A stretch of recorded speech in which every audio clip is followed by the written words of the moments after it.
Hindi na ako nakatikim pa ng puto bongbong. Ang libre ba? Tikman natin. Ah! Kakanin? Oo. Gawa Ano ba sa sa brownie? Flour or rice na ano? Rice na sticky rice.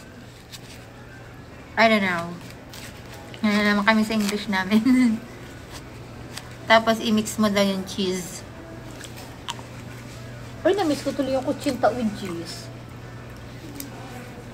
Mmm! Is that delicious?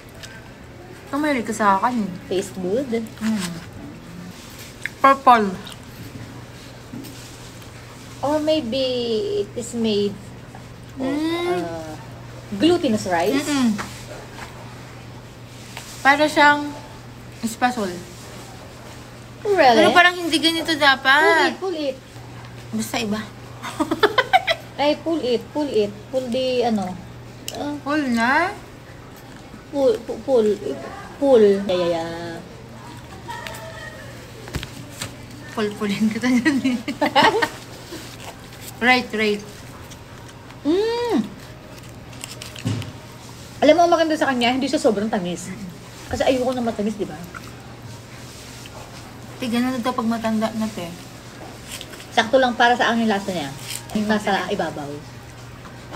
No, di ba? Ito yung brown, tapos For me, yung coconut, ano to te, yung coconut. 9 out of 10. 9 sa'yo? Sakto lang. 8. Because I don't like sweets.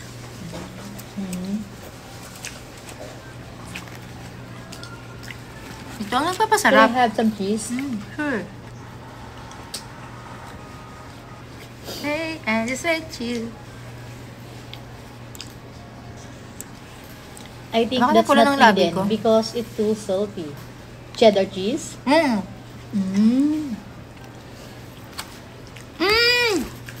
Naging 9 na siya. Kasi nakain ko lahat ng ito. Ay, yung may matamis. Masarap ngayon. Kasi kanina ang kinuha mo ito, wala pa. Ang napapunta kasi sa akin itong may ganito. Kaya sabi ko sa'yo, sakto yung lasa niya. 9 out of 10. Pero feel ko hindi ganito dapat. Hindi may nakita para akong siyang ganyan. kanin talaga No. Ganyan. Ang puto bongbong na... Malambot! Ha? Malambot yun. Na parang kanin. Parang suman. Kasi may nakita nga akong ganyan nagagawa ng puto bongbong. Batangas Bagay yun. Yung lalaki na dating nag-viral. Baka yan si ate gumawa lang ng version niya. Digat ganyan ang puto. Tapos nakita ko violet na siya. Tapos pahaba nga ni... Basta lalaki. Ganyan yung Nine, pahaba-haba. okay lang. Pahaba-haba yun.